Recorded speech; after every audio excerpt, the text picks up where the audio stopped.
well, hit record whenever you're ready. I just randomly pressed recording like a minute ago.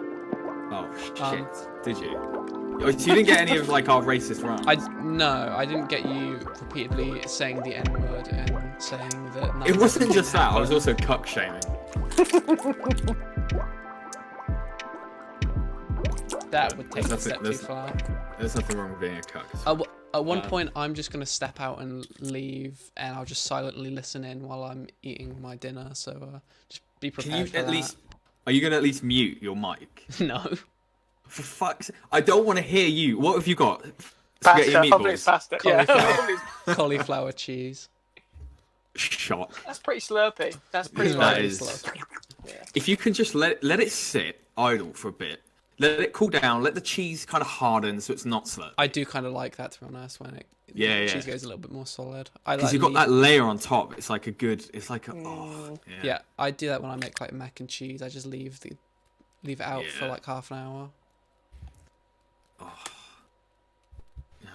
Yeah, I'm hungry. Anyway, last time, Billy, you didn't turn up, and that's fine. Sorry. That's fine. All of our Canadian listeners, though, will get angry. Apparently, we've got loads of Canadian listeners. Our fellow Canucks. Canucks, yeah. Yeah. Wow. So this podcast has gone out on quite a few different platforms, and I get to see where people view it from, and there was like, it was like 70% or 50% from Canada. Wow. So. So we're famous in Canada. That's nice to know. Why we go to Toronto? Yeah. They'll be snapping you at the airport. Well, the Beatles returning from like their world tours. I'll be like going to Canada. The girls like throwing up in front of you because they're so excited. Yeah. They play our audio like right before every hockey game. It's like their national. And everyone takes a knee. A knee. Take a knee, kids. Take a knee.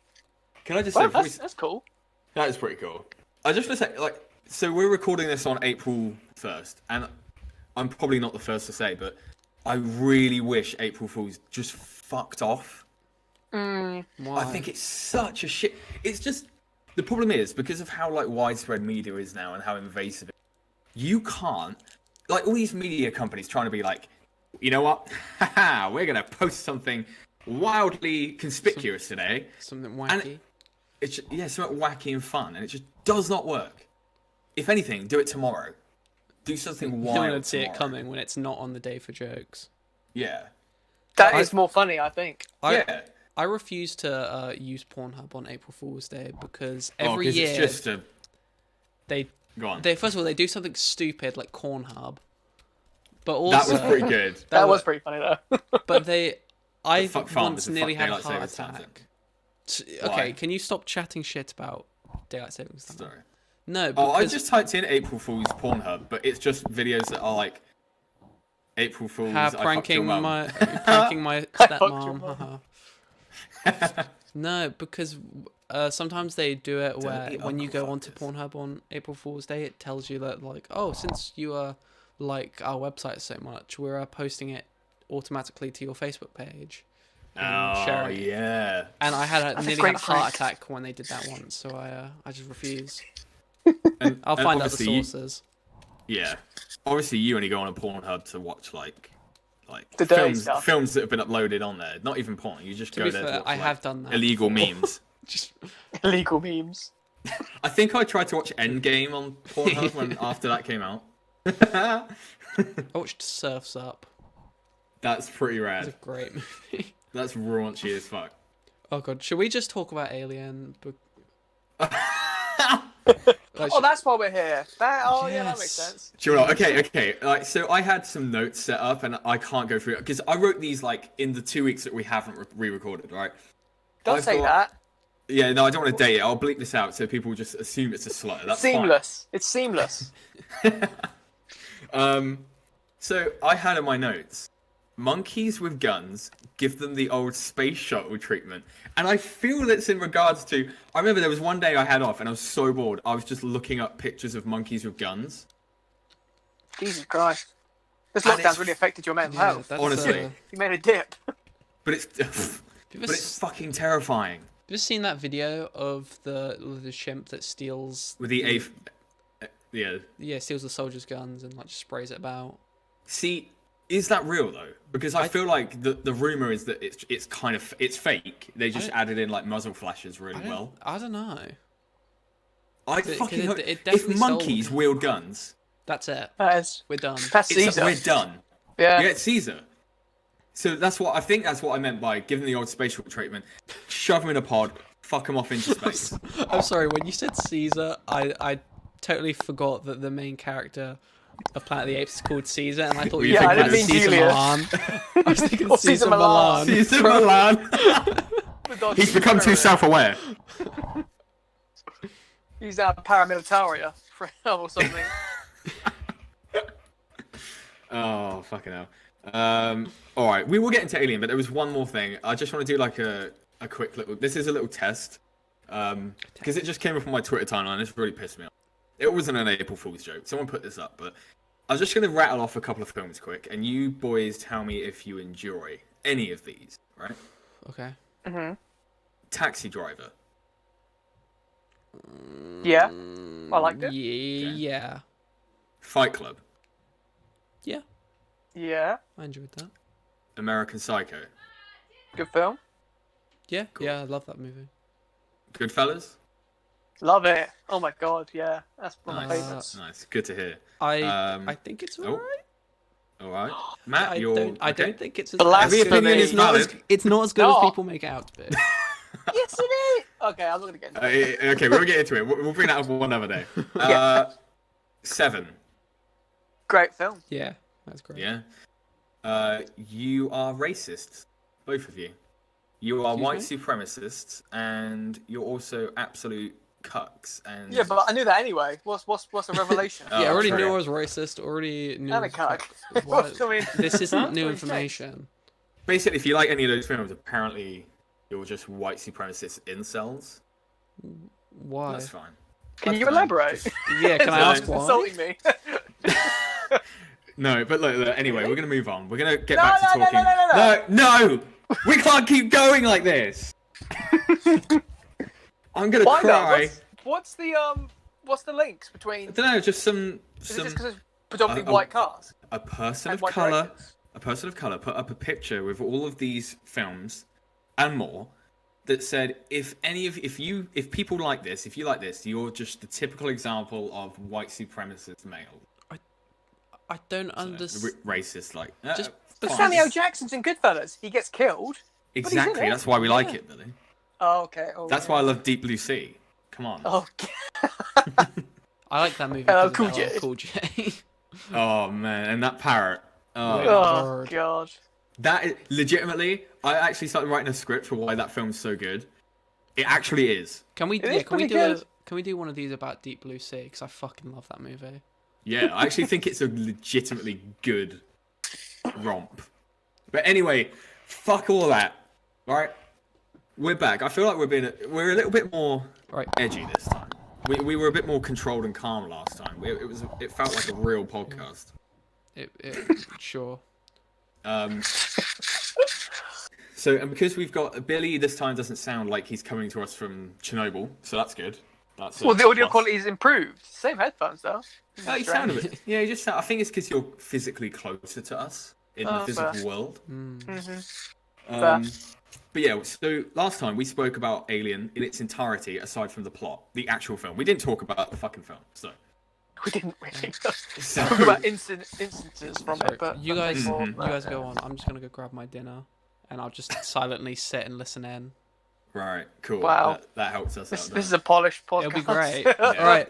I'm sorry. I don't really care. All right. This Oh, okay, podcast is thanks. written and Super nice. scripted and. All right, Bill. We're gonna talk about the plot. We'll just go through it. We don't have to go scene by scene. I made some notes, and I'm pretty sure I got loads of them wrong and in different orders. But let's just go for it, okay? So talk to me about the opening scene.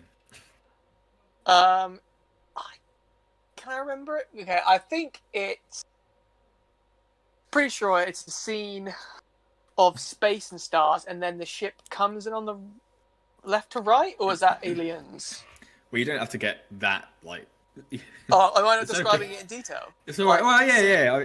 Like frame by frame. No, God no. Oh, okay, damn. We'll be here for years. Yeah, literally years. So yeah, you're right. I mean, you've got like the slow panning shot of, I assume, is like a matte painting, or like like the old classic trick of like, here's a black curtain with some holes and light behind it, to little stars twinkling. I don't know what planet it is. I guess it's just like an unknown planet. It looks like Jupiter, but I feel like it's kind of nondescript. I don't really know. But yeah, you're right. It pans in, and you have that classic like the slow reveal of the title, which is still kind of iconic to this day, even though I'm pretty sure they must have used it as like padding to like fill out the runtime a bit back then. Do you reckon? Because I know they are more conscious of runtime back in the day. Like nowadays, people are comfortable watching a 2.5 hour, 3 hour film but back then it was an hour and a half. Hour 45 is a lot. Even that's a long film. That's a good point. I wonder if in those days, like if you went to see it in a theater, would they have had many like previews beforehand, or? That's a good point. Because I have no idea. Yeah, I imagine they did, because that was. I mean, that was. Yeah, that was way after they started like having trailers attached to films. But like, I imagine that you can always picture, as that slow pan is happening and the title's coming up, you are literally like people are coming in, shuffling in with their popcorn, they're getting settled. I imagine the lights haven't even come down yet. But it's a good mood setter, like just that. 100%. And it's like howling wind, and it's like really creepy. I'd be so mad if I missed like the start of it because there wasn't previews. Welcome back. Yes, I was just but what would the previews been? I don't know. National Lampoon's Christmas Vacation, which is also a great movie. Great movie. I've never seen any of the Lampoons, I don't think. Oh. I know I should, but no, I've never seen any of them. I was just looking up films that came out in 1979, so there could have been a trailer for Apocalypse Now. Oh. Or Mad Max. That would have been. That'd have been cool. Wait, do you guys like Apocalypse Now? Love it. I love it, and I love all the behind the scenes shit. I just love the story. I love the story of how it got made more than. Yeah, see, I don't actually like the movie that much. I just like Hearts of Darkness, like the. I haven't seen it. I'm trying to find a way to pirate it somewhere, but is it? It's supposed to be amazing. Yeah. Oh, cool. It's just Brando, man. Like, what a state that man was in. And his little headpiece that was like Coppola, like giving him all the little hints to the script and stuff, and he was just like, I don't care. What a guy. What a guy. All right, look. So we were going through the opening, and then you have like the. I actually think we were talking last time. We were saying about like there isn't just one or two iconic scenes in this. I actually think even the opening is. So you've got like the really slow panning and tracking shots in the ship, and it's just the hum of the ship, and it's just quietly panning from hallway to hallway. You've got that classic Homer Simpson desk bird thing that's like typing. You know what I mean? But yeah, dipping up and down. Yeah. The Homer Simpson. I don't know what they're actually called. Yeah, I don't know. No. But yeah, then like you get to see that like the interior, and it looks all sort of. It's that weird like industrial but futuristic kind of thing. It's such a so great oily and. Yeah. And then you have them all coming out of their cryo chambers, and it's like super slow. But it's like that slow time lapse, like fade in, like transition. It's not just like them coming up one after the other. It's like the footage is kind of spliced over the top, so they're all getting up. They look like they've been dead. Like they're like the crusty eyes and shit.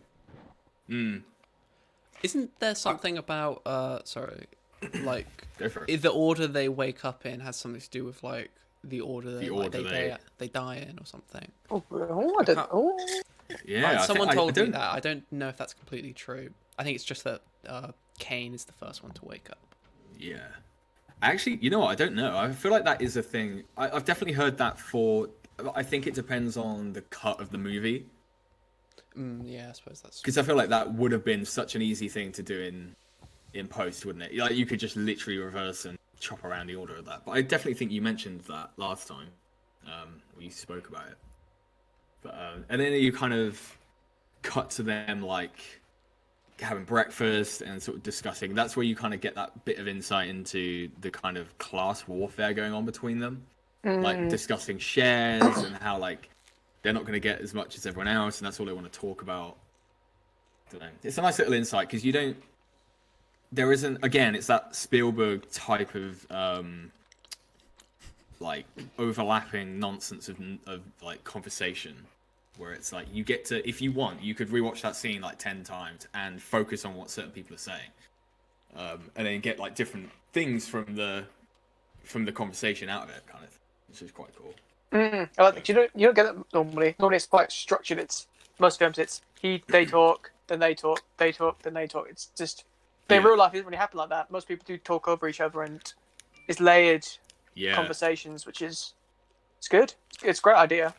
Yeah, and like everything now is just like a theater production where it's like everyone is like pronounced properly, and and then they kind of all get because they're all confused as to where they like what's going on. Like they think they're home at first, but then obviously I think it's Dallas goes to check with Mother, the sentient computer.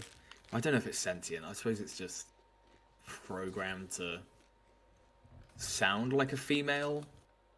Do they ever explain what Mother actually is? No. Which is kind of confusing. And, like, there's nothing like that in Aliens or Alien 3. Oh, you got Bishop, I suppose. Like, Bishop and Ash, but...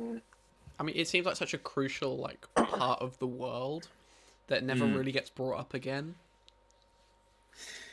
Which I kind of like, but also it's so random then.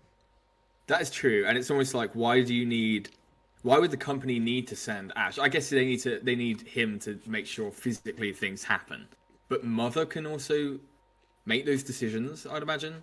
But don't know. That's kind of vague. Yeah, like they check the coordinates and they're all kind of arguing with each other in the cockpit and stuff. And like you already get that rift between Lambert and Ripley. Like one of them's like, "We're here," and she's like, "Check it again." Like, you fucking bitch. How dense are you? But she's right. They're not in their system. But I don't know. Like, I like all the aspects of time that they never actually go into.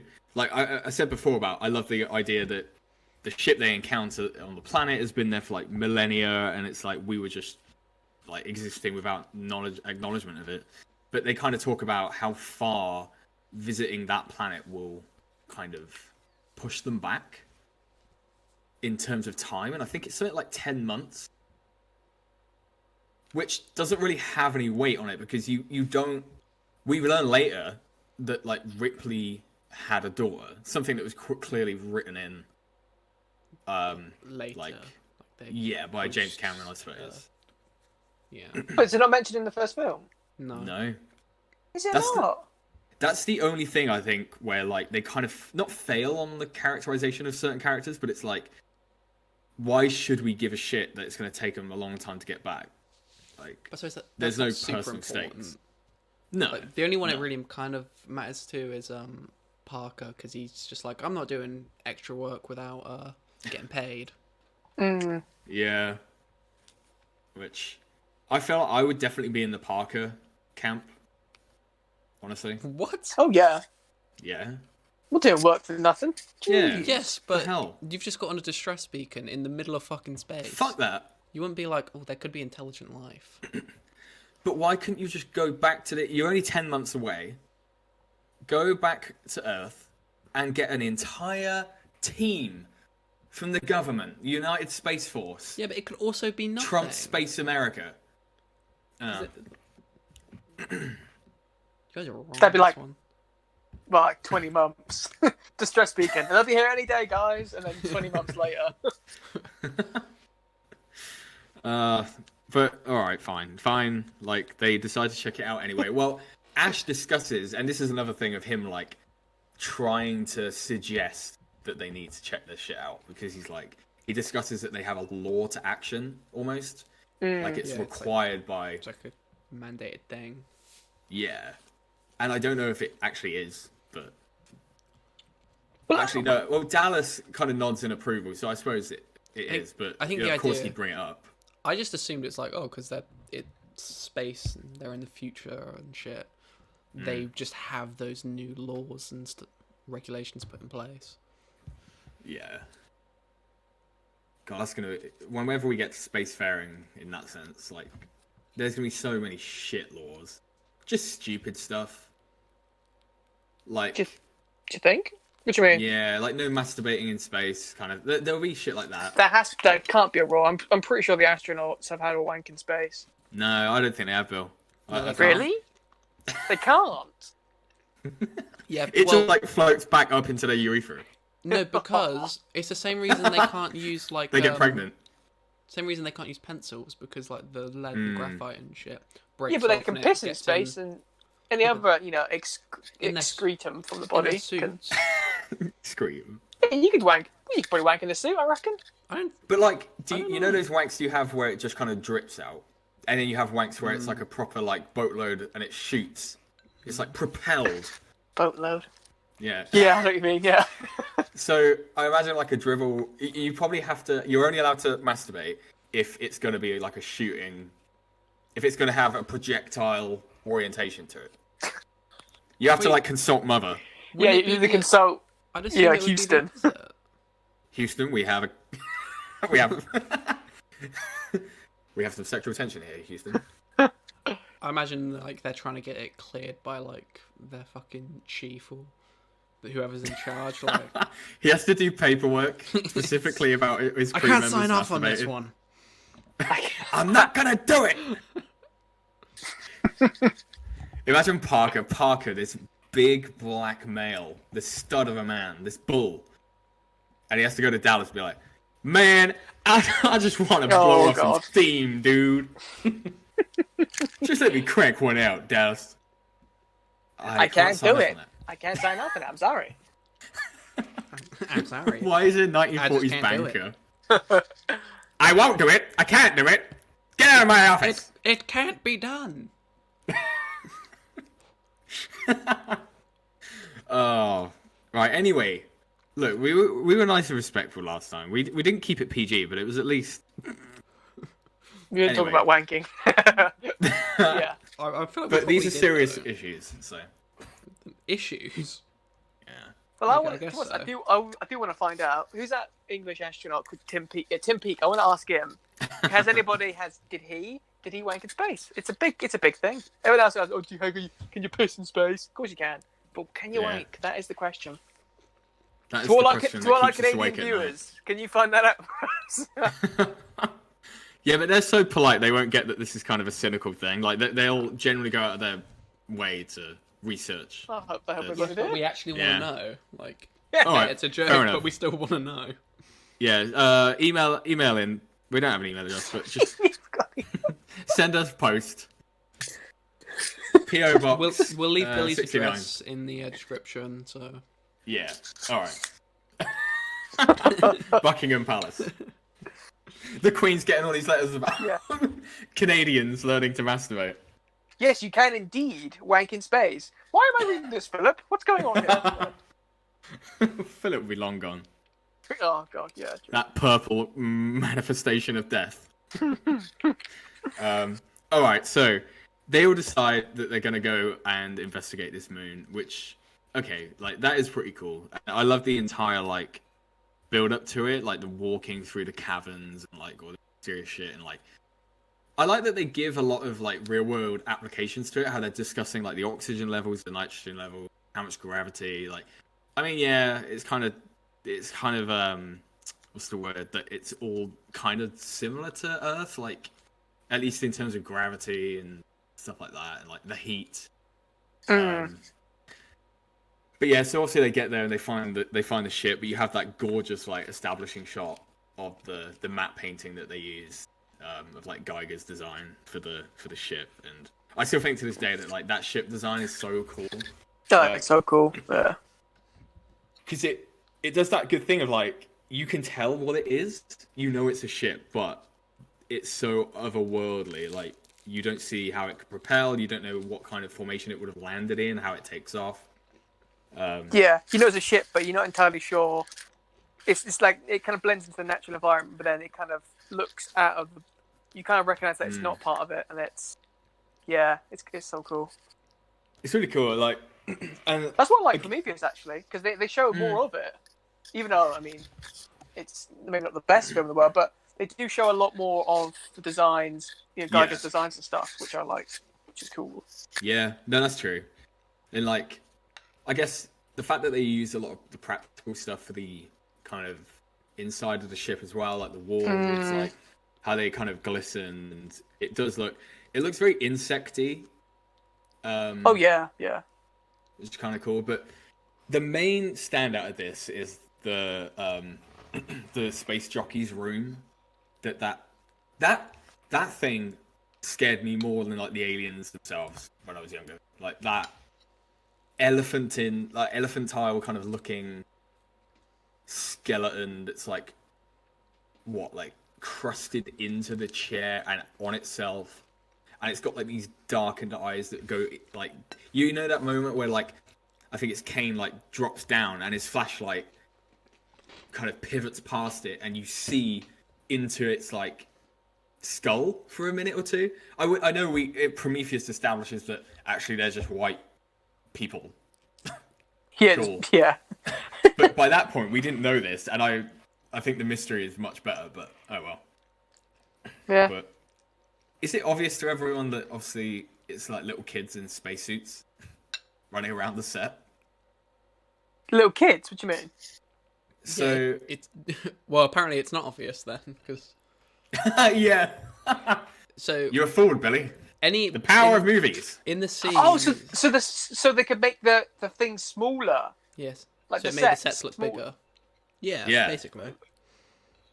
The illusion. Wow, they're children in the. I think they were Ridley Scott's children.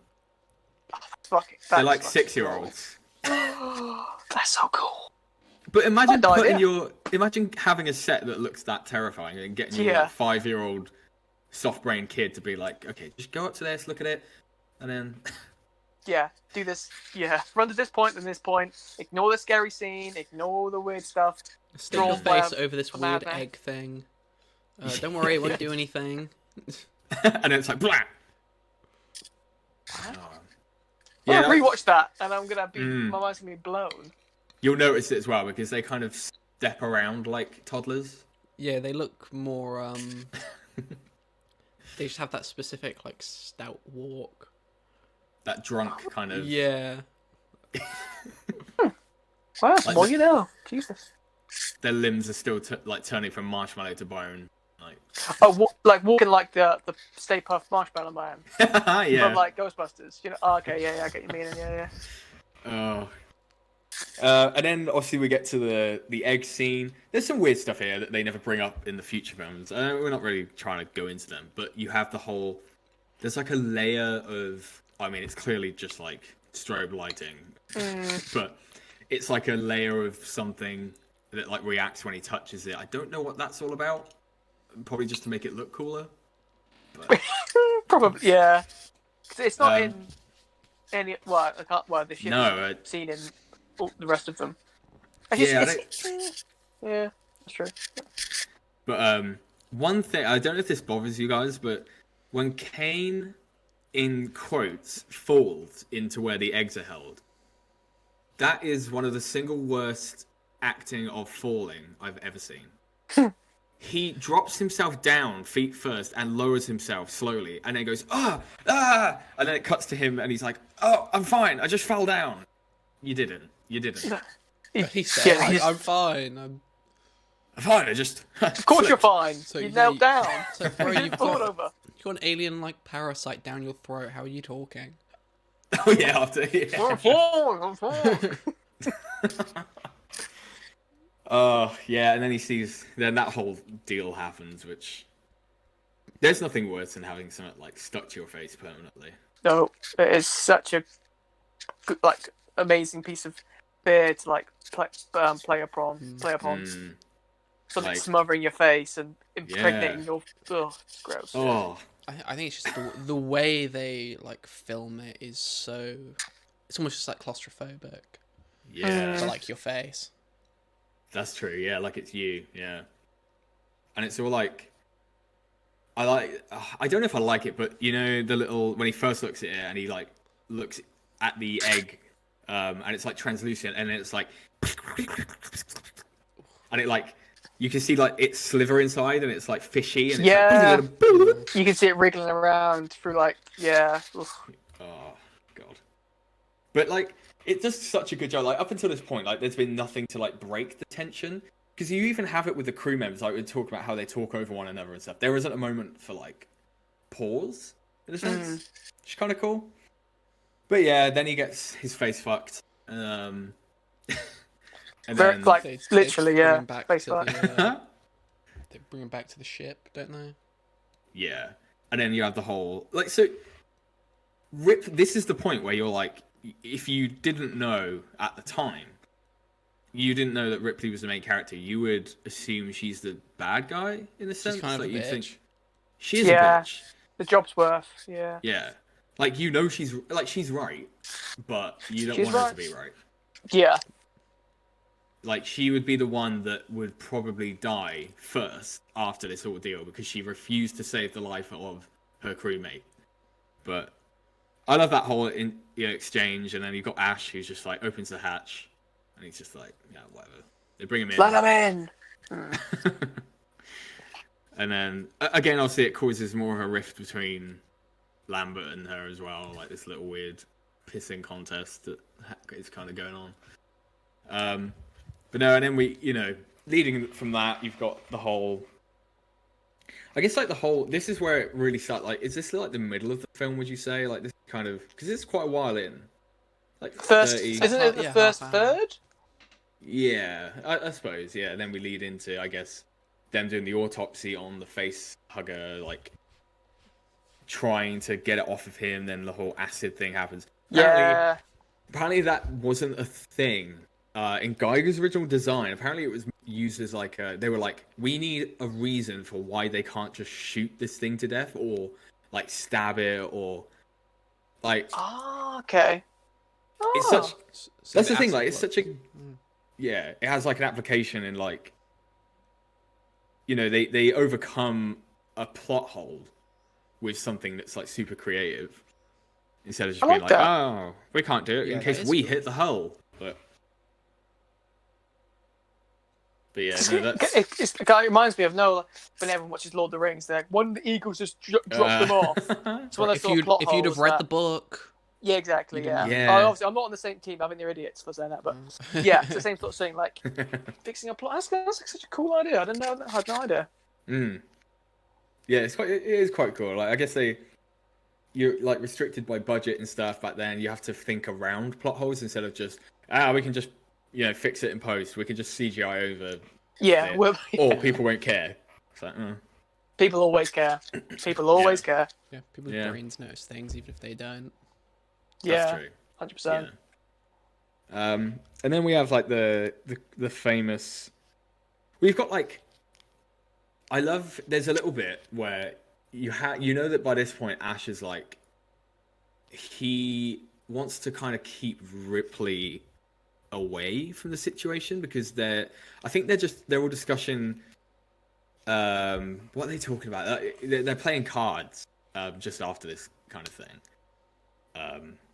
And I think Brett and Parker are sort of they're joking about shit. And like, is it Ripley gets pissed off about the fact that all he says is like, he just doesn't give a shit. Like, Brett's just like, I know, right? Like, yeah, right. And he keeps like having that exchange of like, yeah, right. Yeah, Like, he just keeps doesn't saying the care. same thing. Yeah, yeah. And again, you like Brett and you don't like Ripley at this point. So it's True. kind of cool. Like, but then Dallas is there and obviously I think Ash calls him to the infirmary to like, this is the only thing, like, in a lot of films do this now and they have no reason to, where it's they call and they're like, you need to come take a look at this. Just tell me over the phone. It's going to take me 2 hours in a taxi. like a flight to get there. Like, just tell me. You need to tell me what's going on. right All now. films do that. Yeah. You need to get over here. There's something you need to see. Just tell Dun me. dun dun. Send me a picture. Yeah. Send me a little snap. Like, for fuck's sake. Send me a Snapchat, please. Please. But doesn't he actually say that Ash is woken up, or does he just say you got to come to the infirmary? I can't remember. It's like, you've got to come see this. There's been a change or something. And then Dallas is like, what is it? And he's like, it's easier if you come and it's easier if you see, kind of thing. Yeah. Easier if you Which see is it for you say he's awake. Yeah. And it's like, clearly he just wants Dallas there. But then Ripley's like, I'll come too. And it's like, you know that Ash is like, no. Come on. Please no. Yeah. He just doesn't actually he just wants to be alone with Dallas. Love interest? Question mark. Possibly. Play some Careless Whisper while they're scalping the facehugger together. And then their hands touch. Oh my god. And then Ash's eyes roll into the back of his head and his big, like, 18-foot, like, robot penis comes out. There's one bit that I think about. I think it's Parker when they're like all watching them sort of perform on the do stuff to the facehugger. He says like, why don't they just freeze him? Yeah, and then we can deal with it when we get back. And does no one respond? Yeah, no one like responds or says anything to it. And it really bothers me because I'm like, yeah, why don't they just do that? Because that's the plan to do in the second one. Get Ripley and Newt impregnated, freeze them in cryo, and then... Yeah, why didn't they do that? Yeah, why didn't they do that in this one? Yeah. Yeah, because we brought this up last time as well. Like, because we were trying to say, like... I think we brought up... I said, like, why didn't Ash... Why didn't he try and convince the crew to just put him back in cryosleep?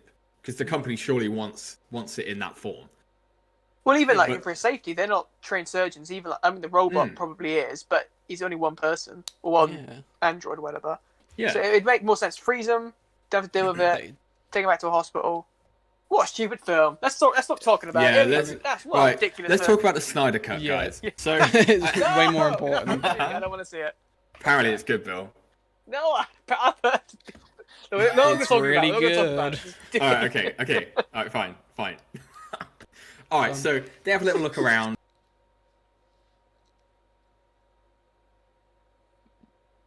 Yeah. What? I got disconnected. The shot looks like it was damaged in like the film process. Like, it's super close on Kane as he's there and he's got a cup of tea and he's got the thing around his shoulder to keep him warm. And it's overly grainy. I don't know if you guys had this, but like, I don't know if it was like something that was put back into the director's cut that I watched that wasn't there in the first place. And it was like, maybe they only had that like stock of it. But it's super like, it's way too much. Like, it's fucked.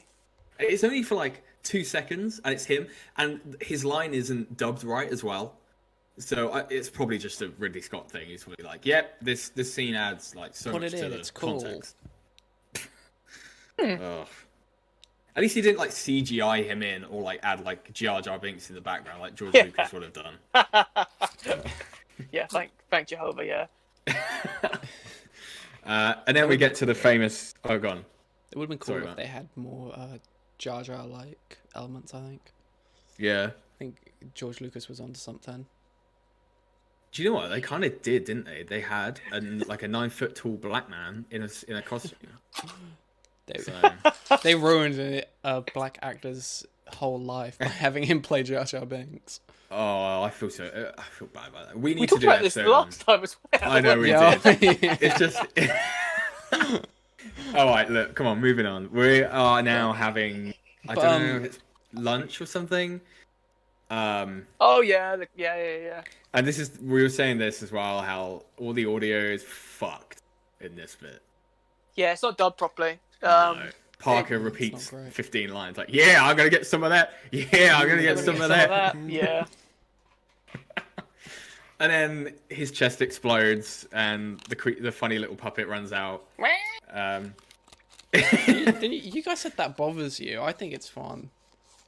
It's fun. Yeah, but it shouldn't be fun though. That's where the point. No, It shouldn't it's be great. fun. What do you mean?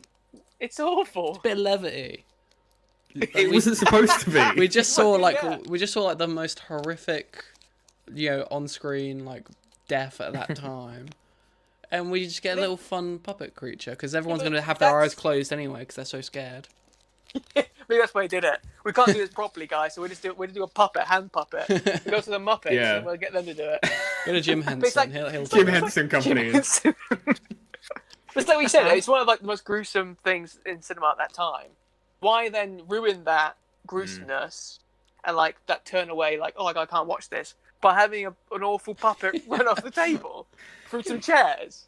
It's almost it's like the kind of thing that you. It's like the kind of thing. It reminds me of in these modern cynical parody adverts that are for stuff like T-Mobile and NBC. It's like that scene happens and then the alien's there, the little creature, and they're all looking at it, and then it's like, tune in for all new Modern Family on 9 p.m. on ABC, and then it runs off, and they're like, what? Yeah, It just seems like that kind of thing. I can imagine that happening. But anyway, that little thing runs away, and then they have to go and look for it. They fire the shit out of Kane's body into space. Bye-bye now. Yeah, that's a pretty goofy scene, to be honest. It is pretty funny. No one says anything. No. So doesn't one of them say, does anyone want to say anything? No one. No. That's just weird. No, not really. Nah, fuck him, really. Who was that again?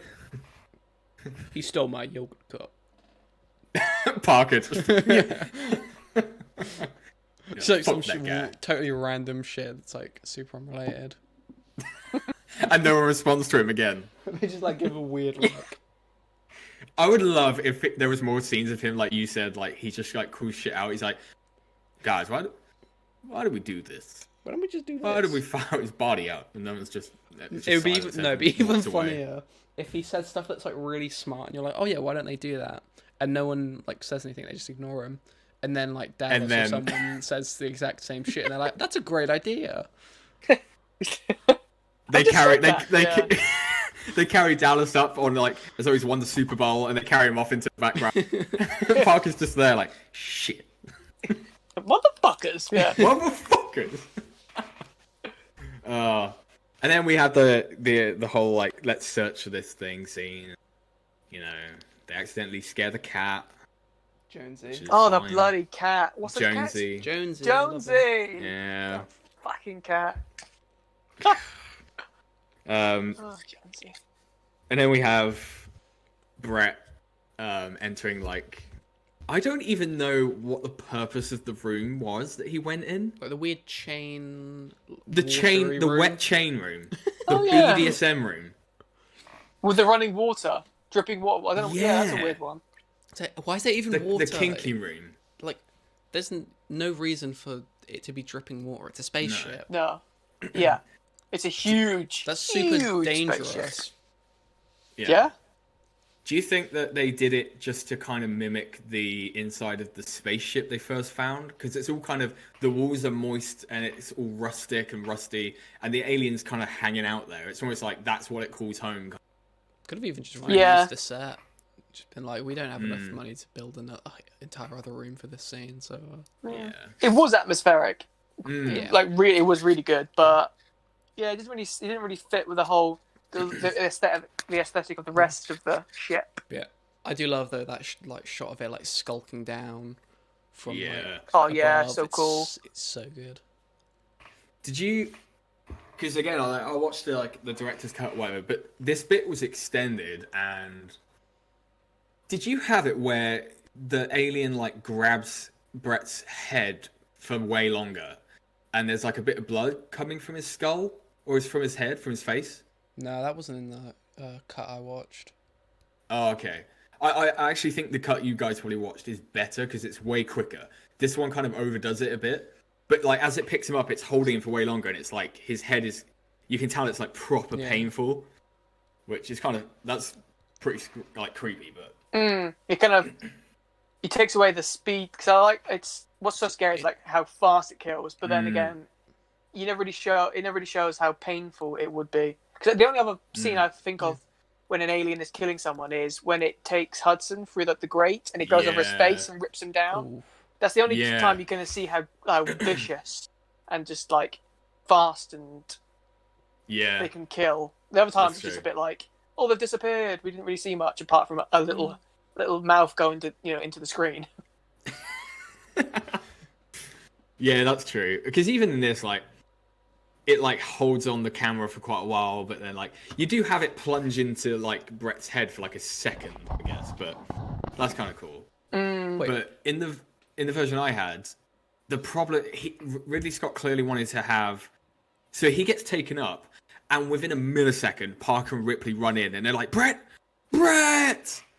And they're looking up, and it's like, there is no way in hell that the alien would have carried him. It's literally a millisecond. And again, the film stock looks off, like it wasn't meant for the purpose of being in the film. He gets taken up, and instead of that really cool kind of, the audio settles down, the chains are swinging, and it just focuses on Jonesy. It's just them looking up at into the chains, and it's super vague, and it just kind of doesn't work. And they're like, "Where are Brett? Shit!" And they find his the thing he was going around with. So it's like whatever he had, the motion detector thing. Yeah, and then it cuts to him, Parker placing it on like the table or whatever. So it's like it kind of makes sense, but it was unnecessary. That's it. I wouldn't like ever give up the shot of Jonesy looking up. Like that's so iconic. That is like one of the most iconic things in the movie for me. Yeah, it's a cool scene. Did you watch the director's cut with like the weird extra scene with Ripley? We'll get to that. Okay. That scene, I actually kind of like it if the other films don't exist. Yeah, I like it, but it makes no sense. Yeah. What scene is it? We'll get to it. It's like near the kind of end. I mean, to be fair, like it's funny. There is so much detail going up to this point in the film, but then from this point on, it's kind of let's find the alien and kill it. Let's find the alien. Yeah. So then they kind of all discuss going into how they're going to block it off. Like they'll lead it through the vents, shoot it out into the airlock or whatever, and then someone has to go into the vents. They should have forced Lambert to do it, but that's just my opinion. Yeah, but she wouldn't have done shit. She would have just screamed. They could have used her for bait. True. And then blown her and the alien out in the yeah. the airlock. Job done. Mission accomplished, baby. Yeah. So Dallas obviously volunteers. And of course, this is why you expect him. At this point, he's the hero of the movie. He's the man. He's gonna, he's taking charge. Yeah. Stoic. Yeah. He looks like the lead singer of every like rock band at the time. Yeah. Fucking Journey, ELO. Yes, he does. He looks like Jeff Lynne. Who's Jeff Lynne? He's the like ELO. He is ELO essentially. But like, he goes into the. I mean, this scene's cool because it introduces us to the motion trackers properly. Like, we could see the screen. But someone, please explain to me how they were reading that fucking thing. Because he's on a 3D plane, and it's just a flat Super Mario looking... If I had to... I don't want to make this comparison because it's not a very good one, but the Warzone heartbeat tracker. No, fuck. Yeah. It's the same way. So it doesn't matter if it's in. It doesn't matter if obviously we're in 3 dimensions. That's 2 dimensions, but it just tracks distance as the crow flies. A straight line. I assumed it was like as if it was like a top-down thing, and it just sends them like pulse out. Like the modern warfare, or like because isn't there even a scene in what? It's either that one or I can't remember, but it goes over them. That's aliens, though, and that's way more... Yeah, they're like, it's getting closer. And... it's that's in the room. You're not reading it right. Yeah. But that's... Because that's like... That actually shows you like a pulse, like going forward, or if you... It's like a compass. But in the first one, it's literally just like... Because I'd imagine it'd be super confusing, and he gets confused. You know, when she's like, "It's right, it's coming right for you," and he's like, "Where?" Yeah, and he goes up the ladder, then he goes down, and then he hesitates. It's like, because from that thing, is he up a layer? Is he down a layer? You just don't know. But I guess that's kind of quite cool, showing how ancient almost the technology is. Like, this is old shit, even by this point. I think that's just a cool like, set piece. It just like, adds a bit of tension. Yeah, that's true. And then the alien pops out and does some jazz hands. Eek! And then goodbye, Dallas. Yeah, it is cool though that like if you look in the frame before he turns that way, you can see it like skulking. You can see it like with its head down, ready to kind of jump at him. But, yeah, when it lunges at the camera, it just looks like in like an amusement park ride, or like when like the monster like jumps up at you before you take it, and then you duck down. Yeah. I sent Matt some like 1-star reviews of Alien the other day, and this is one guy put let me see what's his name. Oh, it's a she, Nina Cola G. Okay. Oh god. She put 1 star. Garbage movie. So boring. Alien showed up for only 45 seconds and did jazz hands to scare big man with blowtorch. At least you've seen it, yeah. We've got a few other reviews we'll go through. But you could say that about fucking Blair Witch, and Blair Witch is a fucking superb film. It's all about the tension. It's not about... fuck that, Nina. What she's talking about. Get on the podcast. I want to talk to this woman. I want to have a word with her. I want a word.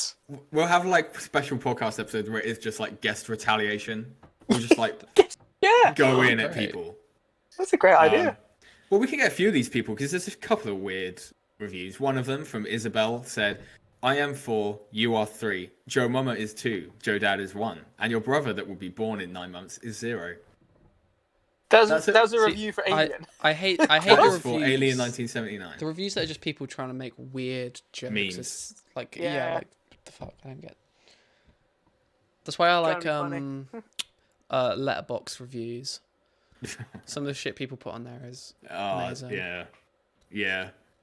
Because I'm looking at Google reviews, and like half the time Google, but you also get those golden nuggets of like a 40-year-old mother of 10 who's gone to see a film and just wanted to put her opinion out there.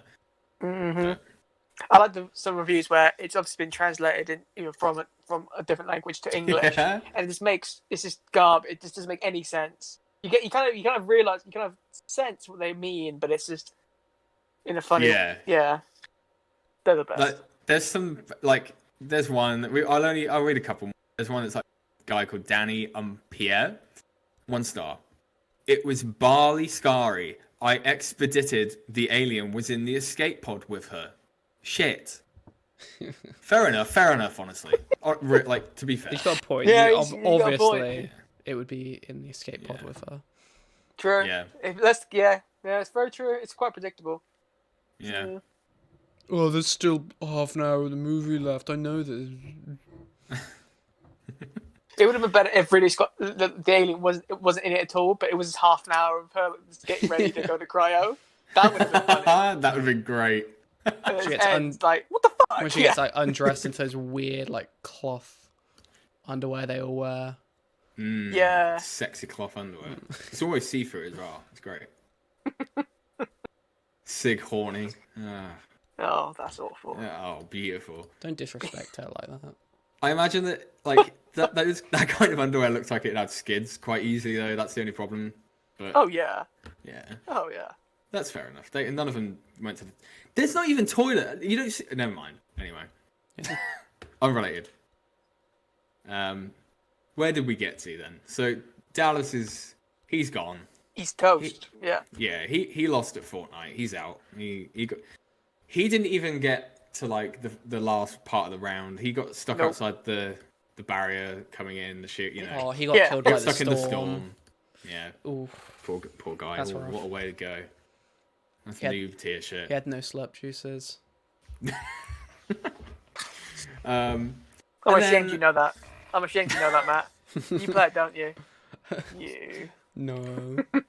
No. Fortnite was a legitimately good time for like 20 minutes. The first Yeah. few season or two of Fortnite was really fun.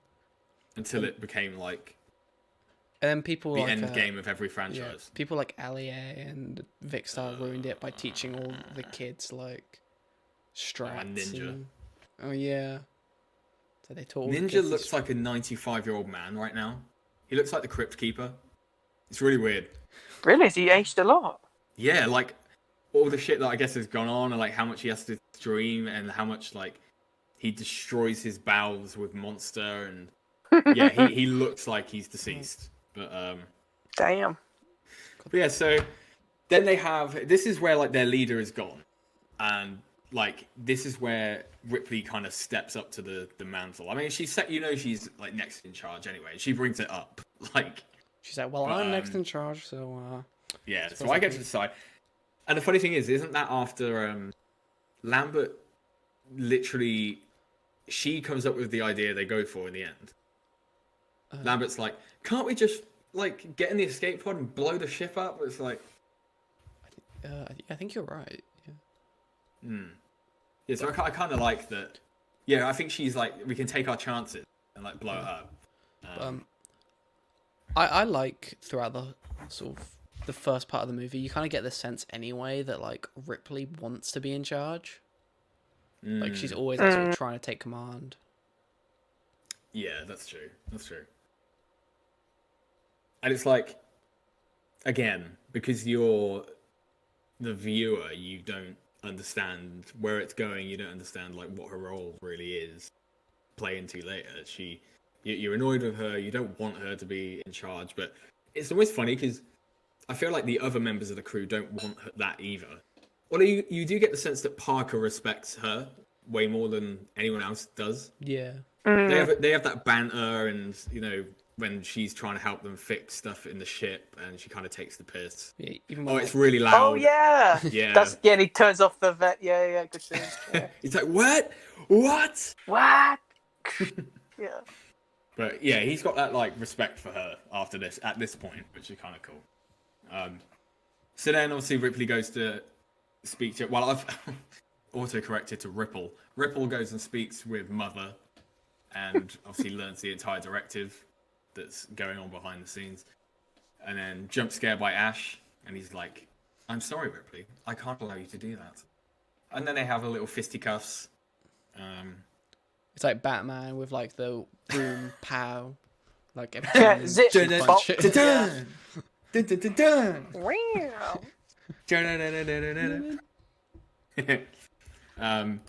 Yeah, I mean this is super sinister. The way he turns is so good.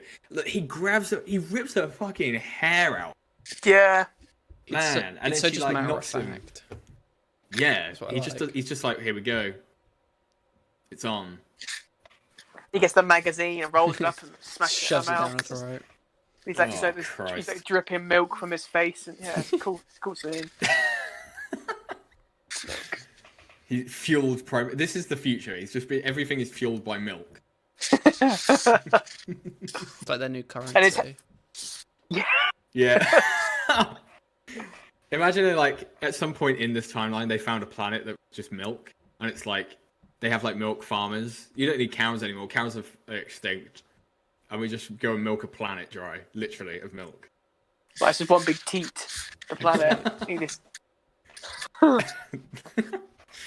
It's funny because I know we're just kind of going through the plot points, but it's just like a good way of kind of getting our thoughts out there. But like we talked quite a lot about last time about the kind of hidden themes going on, and there was a lot we kind of discussed about the themes of like sexual desire and like this masculinity, like toxic stuff going on with Ash, like shoving specifically. He stares at the pictures of the women on the wall for quite a while before he picks that specific magazine up and like decides to like choke her with it. And it's like, yeah, clearly if he had done it with his hands and then they found Ripley after, like Lambert and Parker, it would have been obvious that he killed her. So obviously, one hand he's trying to do it about to get away with it, but also there is that sinister kind of, I don't know, like backbone of this like rapey kind of. I don't know. It's really weird. It's really weird. But was that intentional when in making it, or was it just? I suppose everything is sort of intentional, but I don't know. The problem is now is that because there's so many ways, so much time has passed, that like so many opinions have come out. That Ridley Scott, I think there was an interview where he was like, "Yes, it's so funny you happened to catch that. He that definitely, in fact, was planted there." It's like, no. I think he retroactively went back and was like, "Oh yeah, that makes sense," and that's why he included a lot of that sort of similar stuff in Prometheus and Covenant. Yeah, or the sexual, like the Fassbender on Fassbender, like fingering flute action. Well, that shit. It's a great scene. Great scene. But yeah, so the others come in and try and fight him, and there's one like heart palpitations every time, and it's when Ash grabs Parker by the chest and like squeezes on like his pec muscle. oh yeah, this is just almost like trying to rip his peck off. Yeah, Yeah, or like he's gonna like give him a heart attack by doing that. It's fucked. it's like from like Temple of Doom, Indiana Jones. Like, Oh yeah, Zabar. Kalima. Kalima. I wonder if that was like all like intentional with him being like, yeah, this is how a robot would fight in this specific way, or if they just asked the actor, fucking Ian Holm or what, In home. if like just Bilbo. act how you would in a fight, and he's never been in a fight. He's just a scrawny little English dude who's like, I don't know. The crew behind the scenes all staring at each other like, what? What's he doing? Why is he grabbing his tit? Why is he grabbing his titties? Why is he on? Why is he shoving a magazine down her throat? What? Yeah, fuck me, this guy's crazy.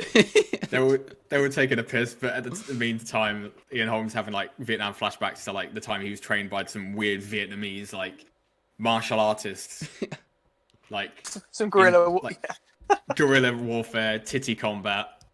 titty combat. Hyett! They had to edit out the audio of him going, yeah, Yeah. No, Ian, stop it, please. Stop doing the yards. yeah. But then they bust his head open and like shove some electric pylon, the like cattle prod things into his spine, and he's done for. And then they interrogate him. And we spoke about this. Like, there's a lot of sinister stuff going on, and his motivations come out. So then they realize they're kind of fucked. And then this is when Ripley's like, you know what, Lambert?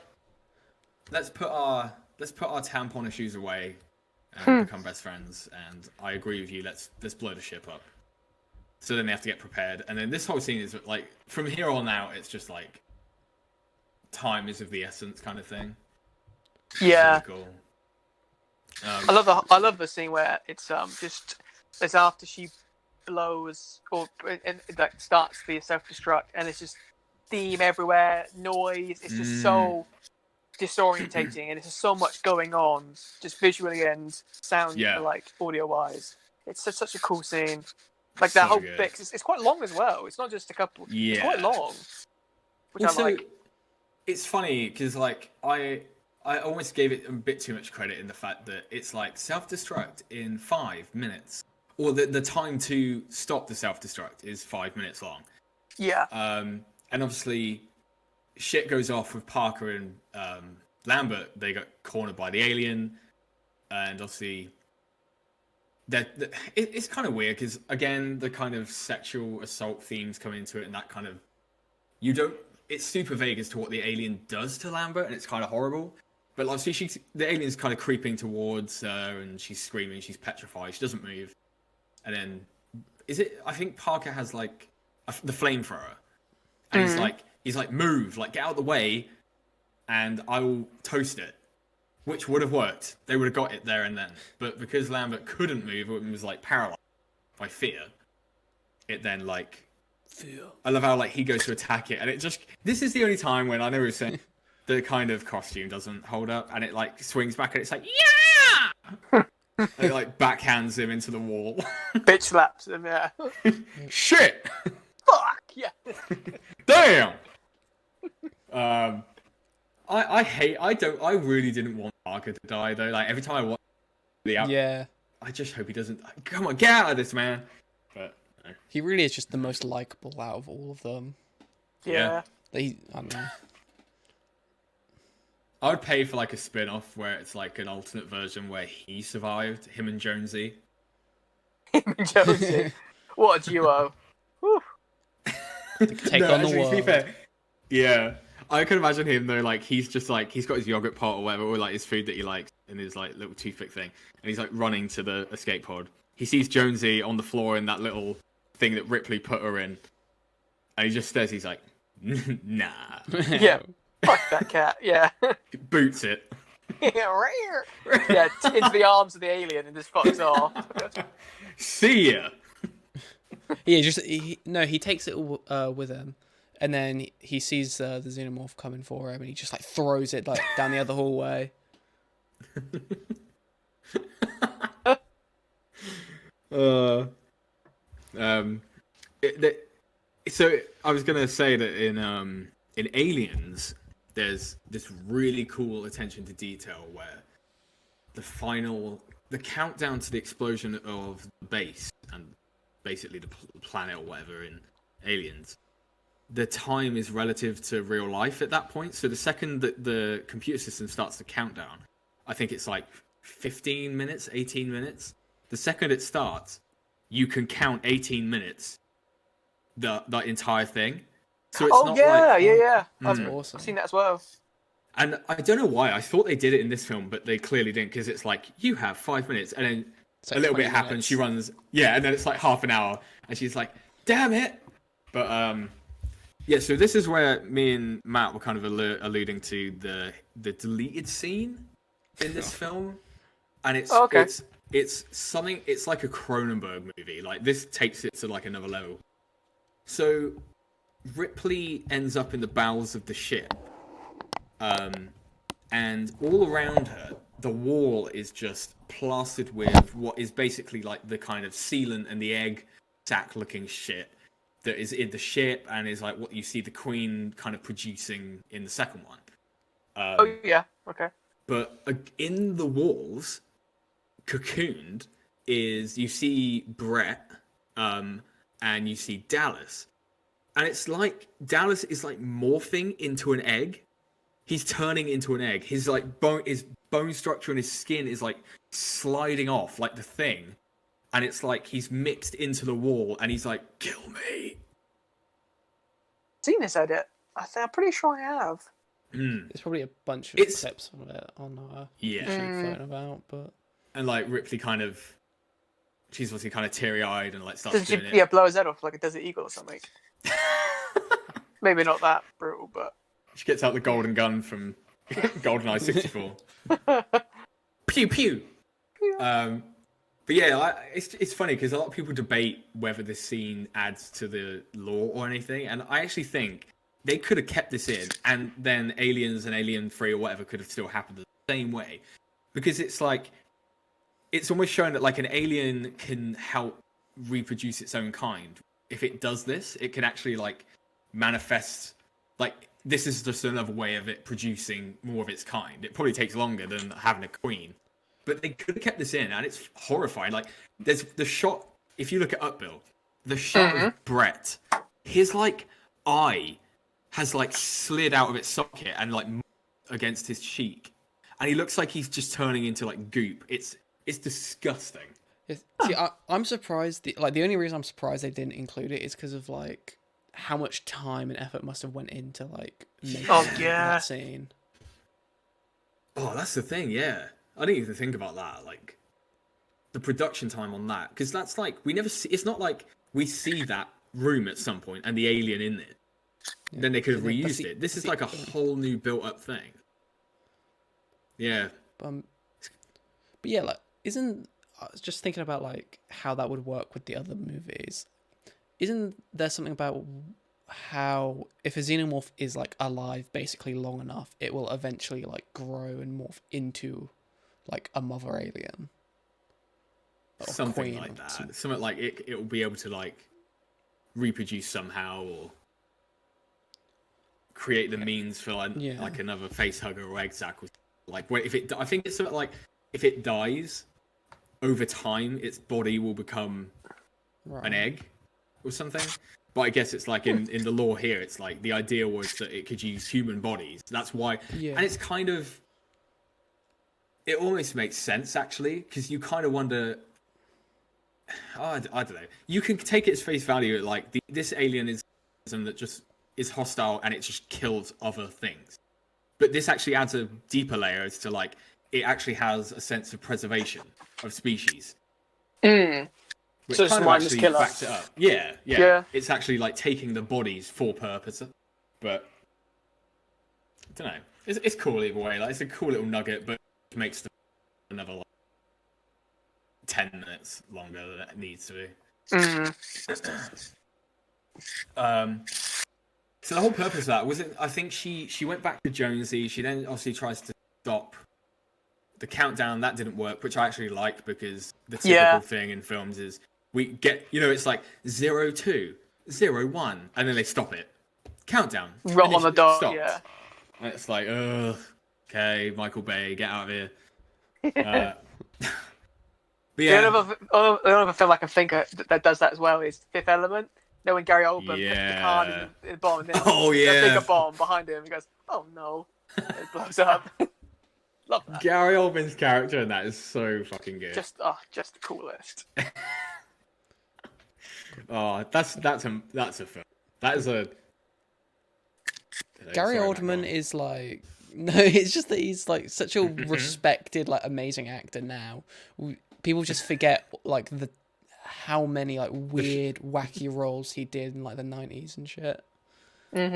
Even in like, what's the Luc Besson film? Leon. He's the villain. Even in that, his overacting in that is so good. He's like, his like mouth is like 20 times wide. And he's like eating the scenery just by building, not by wall. It's like there's a bit where he turns and screams at the henchman while he's got his headphones in, and he takes him out. I don't even know what he says. He shouts to it, and his face. Everyone. I was gonna bring this up because I know a bit of trivia about that. Go on. So they did quite a few different takes, and Luc Besson wrote it because he wanted him just to say it normally. But then, so they did it like a couple of times, and then to play a prank on Luc Besson because they had obviously a mic to his he shouted just to try and scare Luc Besson, and then that's the one they used. So he's there, so he scared the shit out of Luc Besson by saying it. That's so cool. amazing. That's awesome. Everyone. What a cool scene. What a good movie. We got loads of movies we can bring up. Yeah, that's. So where have we got to? So she's in the escape shuttle. Yeah, and then she makes her way. I love that scene where she runs, tries to get to the escape shuttle, and it's just looking down corridors and it could be there at any stuff. moment. Yeah, like I think there's one where she's going down a ladder, and you can just see above the tip, and you're just looking down the corridor, and so many nice little bits that just add to the tension because you have no idea where it is, and you know it's kind of almost stalking her, but you've just no clue. And I love that parallel between the opening shots where you see all the same hallways that she's running through at the very end. It's like it like bookends it. Yeah. And it's such a big difference between like calm, there's nobody there, completely like serene, and then it's just chaos, gas and sirens and that woman going, "You have 10 seconds to get out." Yeah. Just shut up. Yeah. And then so she gets into the escape shuttle, and does she have Jonesy at this point? Sorry. Yes. So she's grabbed him. She saved it because the funny thing is though, she wasn't even looking for Jonesy. She just happens upon Jonesy at that point. Because she gets scared and leaves Jonesy, doesn't she? And then she goes back, and the alien like looks at the alien fucking wipes the shit out of Jonesy. Wait, does he go flying in the cage? And you just say like, "Wah!" Oh yeah, he bangs the fucking cage. Yeah, that's brilliant. So that good. Fucking cat. Okay, so I have an issue with like in 2001, A Space Odyssey, when the ship blows up, and then he goes through the time stream and the traveling, and he's like entering another dimension, becoming the newborn thing. Fine, I understand that these kind of effects were brand new, and it goes on for a long time, but it's fine. It's absolutely fine. In this ship explodes 12 times. It's like, first of all, it's that little blue hue, and it's like, bing, and it goes out to like horizontal. Okay, fine. And then it stops. And then there's a bigger explosion. And it happens again. And then it happens one last time. It's like... And it's just like someone just got like a white piece of paper and just held it at a camera lens, like blowing it up. It's just like, what? I don't know. For me, it was too much. It was unnecessary. I looked like a Windows Movie Maker exploit, like preset transition. That never really bothered me. I always just assume, whenever you see in scenes like that where it's like multiple explosions of like a ship, I just assume it's like different parts of it blowing up. I suppose it's like the Death Star, I guess, where it's just like, here's this thing that's the size of a planet, but it explodes with like a little firecracker, like, and it's done. Because it's and in it's space. like, all right, fine, yeah. But I don't understand why this one had like an extreme like dimension shifting parallax explosion. It was a pretty big ship. Space time. Yeah. True. And I guess they had like they had a lot of oil. Whatever it the was. great BP oil spill of space. It was like an oil carrying ship. I don't know what oil it was carrying, but it was some. Yeah, it wasn't like a ship that was like towing an entire like. It was a towing freighter, wasn't it? Yeah. So I guess. Yeah. It's funny though, that ship looks massive. I would love it if actually we only saw one crew party of this entire ship. Around the whole ship, there's like a bunch of other crews have no idea what's going on, and all of a sudden they're just they just decide evaporated. They forget that there's a bunch of other crewmates, and they just blow it up. So they just didn't get woken up. Yeah. They're all in cryosleep. One of them, it's like, imagine that. Kane like steps out and he's all closed eyes and he's sleeping, and it's just like gone. Fucked. And then we've got the whole like gratuitous "let's get Ripley naked" scene. I mean, it's the 70s, okay? You need to market something. I explained last time that shot was basically at the end of the trailer. I thought it was awesome. Like, great shot. Definitely, I paused that shot quite a lot. She doesn't even got any counter or anything. Like, she's proper like, her like thigh gap is just like exponential, but it's fine. Yeah, so I don't know. This whole bit is like really good for lulling you into that sense of security, and like, everything's fine. And then you're like, she's getting ready to go home. Like, I can relax. The audience can sit back, relax, and hear about, just whatever she's got planned and shit. But then, no, the alien, like, she it's funny, because this is the only bit that almost, if you saw this without context, this is a proper B-movie bit. She's half naked. She walks over to, like, part of the set that doesn't look incredible.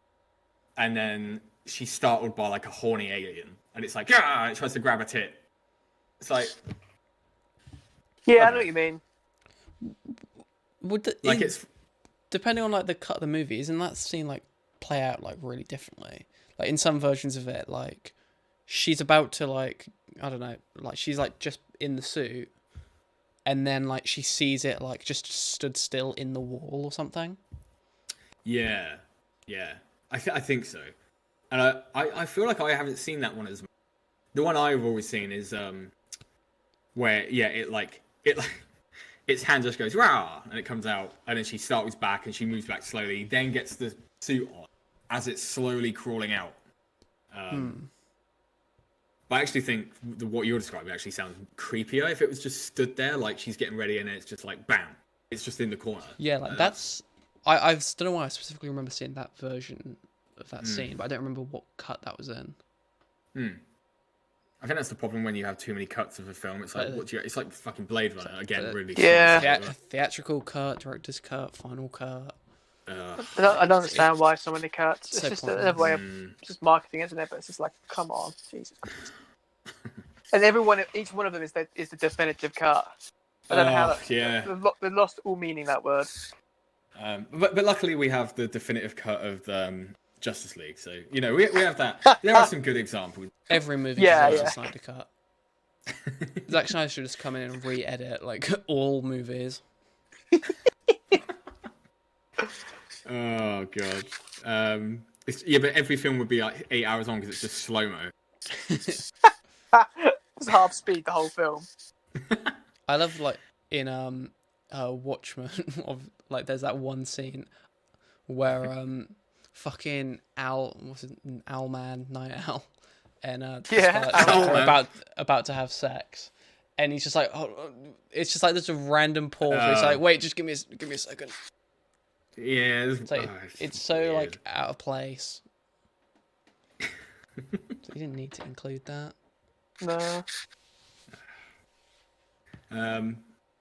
But yeah, so, I mean, this is just the ending. She fucks it into outer space. She harpoons it. It tries to crawl back in, and then for some reason, the jets from the shuttle are like made of water. It's just a sprinkler that was like shot through the miniature or something.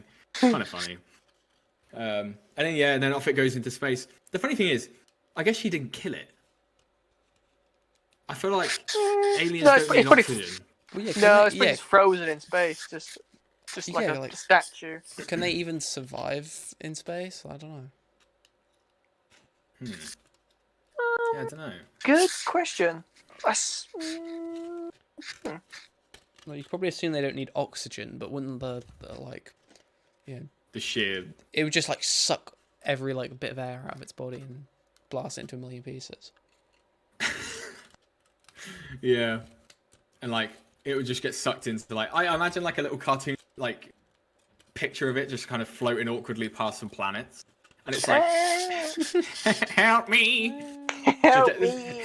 Get sucked into like the gravity well of a planet and it's gone. Although if we were coming back to our Parker and Jones like alternative cut, imagine if like they end up encountering the first alien again, like in deep space one day, and it's like they recognize each other. That'd be quite cool. Oh, like old man Parker and Old man Jonesy alien. Oh, somehow man. still alive. I know you.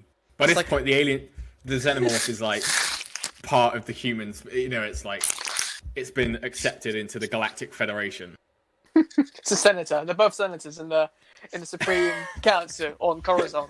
No, I feel like that Clint Eastwood movie where he's like Unforgiven, where he's got to get like he's got to come back into the cowboy life, but he's not quite the same man he was.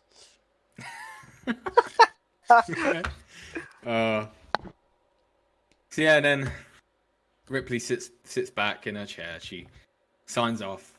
It alerts the company everyone's fucked. Everyone's dead. She's on her own, isolated. She's got the cat. They get into the cryopod and go to sleep. And then I like how it ends. It's so mellow and just drifts off. And I love the music. The music is one of the best parts of that whole film. So yeah, that music doesn't come in at all aside apart from part of the film. I don't think. Yeah, like the entire like rest of the movie is pretty much just like really good sound design. Yeah. The weird, And then this bit is just soundtrack. yeah, it's cool. I like her. I always think of this as well, like the singing of. I think it's called like "You Are My Lucky Star" or something. Like she sings while she's trying to press all the correct buttons to blow the airlock. When the alien's there, she's singing to herself. Oh, I don't remember that bit. I don't remember her What? singing. Yeah, she sings like this like nursery rhyme. And again, I generally think if there was just one bit where you could tell that she had a daughter, that would have been way more impactful because it's like she thinks she's about to die, so she's singing the nursery rhyme she would have sung for her daughter. Maybe that was the intention, but obviously there is no mention of her daughter. But it's just weird that she's singing a nursery rhyme, and it kind of gives her a tiny bit more character depth right at the end. Yeah. It shows her as being vulnerable, whereas the whole rest of the film she's been like stoic. I'm still kind of shocked that they never mention. It I just still might can't not believe seem necessary at the time. Yeah. Does Sorry, Bill. No, I can't believe they didn't even mention. I've noted they didn't mention the whole daughter having a birthday in the first one because it obviously brings up quite early on in the aliens come back for her 11th birthday. Like I've not. yeah, no, It's a good thing I, to put in, but it's just, it's crazy. I do think that was just something James Cameron thought of and like just kind of wrote in. I guess they had to give context to The hers time. and Newt's relationship as well, and the time. Yeah, Yeah, that's the only true. reason the relationship works so well. Although, if I remember, I might have to look this up, but the original theatrical cut of Aliens didn't have that scene at all.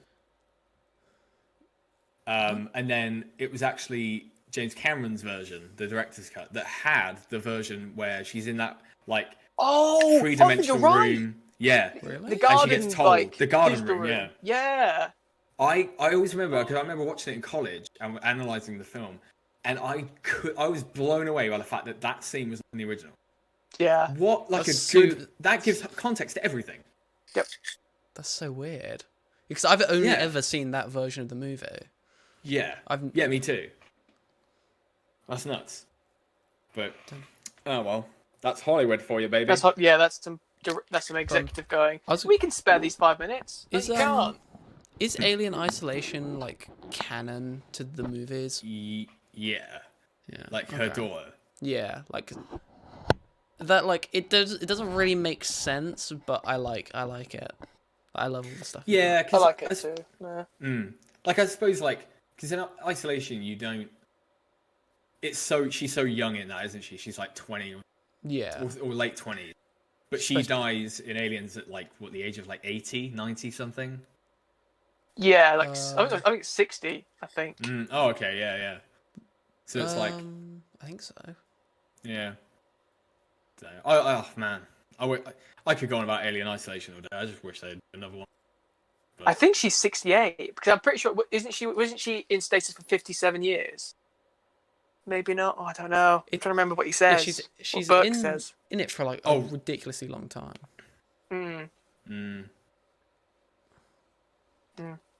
But the cat survives. It's the oldest cat in the universe. Yeah. Well, I mean, I'm surprised that this time we actually managed to get through the whole plot. I don't know. Is there any thoughts you guys have, like, on terms of like, because bringing up like the games, like the legacy of the franchise? I don't know. I mean, again, you could do another like 15-part episode of just discussing the offshoots and the comics and the graphic novels. Yeah. I mean, one thing I do really like is, I don't know if you guys, there's some audio books that are canon. No. Really? Because I know there's an Alien Isolation's audiobook of the movie of the game. Sorry, but I didn't know there's any other ones. Yeah. Cool. So I think they're called like Out of the Shadows and something else, and it's like one is like based on Hicks, one is another Ripley story. They're kind of cool. Like they are a bit cringy, but one of them is like Ash is back in terms of like he overtook Mother when he died.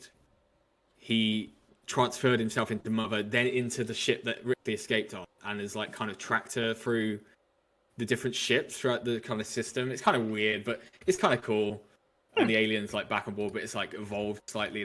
Because they find like another planet with another being and shit. It's kind of cool, but like again, like there's so much to the Alien universe. Unfortunately, I mean, there's some super cool like comics, like they're a bit over the top. Versus Batman and like, well, yeah, there's those ones. Judge Dredd. They're fun, but like the actual aliens like stories, like Salvation and like, this one called like Rogue, which is pretty cool. Like, because they add so much like weird, like unnecessary shit to like the xenomorph, like I don't know, life cycle. Yeah, like different like forms of it. I just think it's cool. I'm glad that like those kind of things aren't seen as canon, because I think the idea behind it is so pure. Like it's just, here's a couple of stages of what they go through. This is the organism. This is what it is. And like I know some of the games and stuff introduce like these I don't know, like double-headed ones and bull versions of ones, and like again, like the idea that they can take the DNA from the host and kind of they become something around that is kind of cool. Yeah. But when you take it too far, it's just like, oh, okay, you know, Alien versus Predator, you've got like this Pred Alien, fine. That was cool when I was about 8 years old and playing like Aliens only cool when you're 8. But I think it's always been almost a bit scandalous that they haven't tried to do an Alien Colonial Marines, just like a standalone almost like a tale of colonial marines, like follow a squad and. Well, like a I don't know, movie. like a movie, like a standalone movie where it's nothing to do with like the xenomorph alien, but you kind of follow a squad of colonial marines, and maybe it's a different like. No, they mentioned like, oh, is this another bug hunt? But like Starship Troopers. Yeah, pretty much. But I think it'd be kind of cool. That's why the game was so disappointing, because like when they did colonial marines, it's like, oh, this is gonna be awesome, like the alien story, but then it's kind of boring. Yeah. I was so hyped for that original Colonial Marines game. That first game, I say in brackets gameplay trailer, but really I remember it. CG. Yeah. And so disappointing. Oh man, the gall of them to be like that was Randy Pitchford, a man who his idea of a magic trick is wanking in front of people on camera, but. The fact that because I sometimes to this day watch that original walkthrough demo where he's like, everything you're going to see here is actual in-engine gameplay. You can actually see and do all of these things. And then you play it and it's like fucking Half-Life 2 mods. Yeah, this is the shittest. It was awful. I mean, I played the whole thing. I played through it, but... Yeah, like the online was fun. But the story and everything was just like, my god, this is atrocious. What are they thinking? There is a new Colonial Marines game that is coming out. Yes, I've seen. I think you might have sent me, or someone sent me like a trailer for it. It looks really cool. It actually looks alright because they're just setting out to make it a 4x4 kind of squad thing. Like, just make it that fine. But apparently there are going to be some like story elements to it. Like, okay, fine. Like, at least they market it like that and full on canon story that they got like Hicks back. They got like Lance Henriksen to play Bishop again in that other Colonial. It's just like a PS2 fucking. It was very PS2 bargain bin game, but I don't know. We'll see how that turns out. And then I said to Matt, it's funny how all these things come at the time that we record specific podcasts about Alien, but Disney did like a share call, like an investors meeting, and they described Alien as they wanted it to be their new mega franchise, which is fucking scary. They bought it. Do they own it? Well, they own Fox. It's Fox. So. Oh, fuck. Oh, bollocks. Yeah. No! But apparently they were like, we are keeping it rated R. Like, we're not going to go PG-13, which could be good. I mean, who knows? But it's still Disney today. I don't know if Mickey Mouse and the Xenomorph is like the best fit for, match made in heaven. Yeah, it wasn't the best for fucking Star Wars. Yeah, they're going to add one of ride to like Tomorrowland. Your neighborhood-friendly Xenomorph. Oh, imagine that Xenomorph's walking around in. I was just thinking that'd be so cool. That would be cool. The Alien, the stage show. I mean, we've already spoken about that, but an actual like in Disneyland theater production, like 4D. Yeah. 4D. Wet and Wild of Aliens, but I don't know. We've gone through it. We've ripped Alien a new one in. We've discussed it in depth. We've done pretty well. Like, I think. Does anyone want to throw out movies that we could do these for again? Yeah, Bill, I want you. You have the honours. You are second guest. I'm trying to think of a good Canadian film. Be a pander to the audience. I can think of none. Sorry. Mighty Ducks. Canada don't make films. If they do, they're pretty shit. So. Don't put ideas. To be fair, I can't think of a single Canadian film. No, it's Mighty Ducks. Is that? Yeah, that's American? Matt. Yeah, just because it's got hockey in, I don't think it's actually. It's like. Yeah, that's the reason. Yeah. Hmm. I can't actually think of any. I can't think of any that's. Oh, I can think of. Oh, what's it called? It's set in Canada. It's in French. It's called like. It's called like Mummy or. It's called Mummy. It's called Mummy. Mummy. No, I think it's called. I think it's called Mama or something, and it's about this orphan single parent. Have you seen it? I feel like I know the one. Yeah. Oh, it's a little shit kid, and his mum. It's like a single parent. Yeah. The son's a little cunt, and they make friends with some neighbours, and it's not very good. It's not very good. But I think that's Canadian, French Canadian. That's true. I did think of one actually. Scott Pilgrim is actually. Is it? It's set in Canada. Yeah. I don't Oh, like fair that enough. movie. No. It's got certain cool bits, but Like yeah, some of the scenes are cool, but the movie as a whole, I just don't like. no, that's fair. Yeah. Like I think it dated. Yeah. It didn't age Yeah. well. I do God, always yeah. crack up at the scene though of fucking when he like jumps through the window. Fucking Michael Oh, yeah. Cera, whatever he's called. John Cena. It's John Cena. He's just so cartoony. All right, well, Bill, come on. Think of something. Okay. No pressure, but we've got like a couple of minutes to wrap this up. Yeah. Film. What should we could just do Aliens. We could- Very imaginative. You're such a dick. What about Goodfellas? Because I can see my DVD of it, and Matt didn't Oh. like it because Matt's a hater. Matt I hates know, Martin Scorsese. Ah. I think Why? okay. I think I hate The Irishman, by the way. I mean, that Yeah. film does. no. I I get prefer it, I bro. prefer The Irishman to To Goodfellas. Goodfellas? Yes. You're a Oh, lunatic. you're a bastard. You're a lunatic. Is what you are. No, I think his. You're like, just trying to be a contrarian. You don't all actually think his other movies, all his other movies that aren't mob movies are so much better. Like The Departed, I still haven't seen Raging Wolf Bull. of Wall Street. Like this Raging Bull, so much better. But I love the mob. It's Yeah. so good though. Goodfellas. It's literally like one of the perfect films. There's just other In my movies that do personal the mob opinion, I stuff think it's- better. I think. So is Casino shit as well? Okay, actually, I do like Casino, but that's not really a mob thing. I suppose. Casino, yeah. out of like those sort of ones, so that's probably my favorite. All right. Well, Billy's called it Goodfellas for next time. Fuck. Yeah. Okay. Fuck. Fuck. I always picked it because I just want you to watch it again and hate it. I don't hate it. I So- just don't think it's as good as people. No, make it out that's to what you be. said. That's what you said. You did say that. I will even. I'll Clip use. that, someone clip it. We'll clip it. We'll use text to speech if necessary. Fill in the gaps. You don't worry. I really hate it. I I'll hate just- Goodfellas. I'll just say it so that you can use it. I hate Goodfellas. I'm not going to use that. Damn it. Right. Well, That's funny. Billy, thanks for joining us once again. Thanks for having me. And yeah, Glad I Goodfellas turned up next this time. time. Yep. Yeah, it's Goodfellas, been lovely. Right. And to all of our listeners, continue to listen. Maybe listen to some of the episodes a couple of times over just to give us that boost in view. Please You can do. even put us on mute. I don't Just care. play it on in the background. While you... Yeah. Yeah. But yeah. Sweet. Cheers, guys. To all our Thanks. Canadian friends, Ryan, could you say goodbye in Canadian? Canadian accent. Auf Wiedersehen. Nice, great. Right, maple syrup and all that.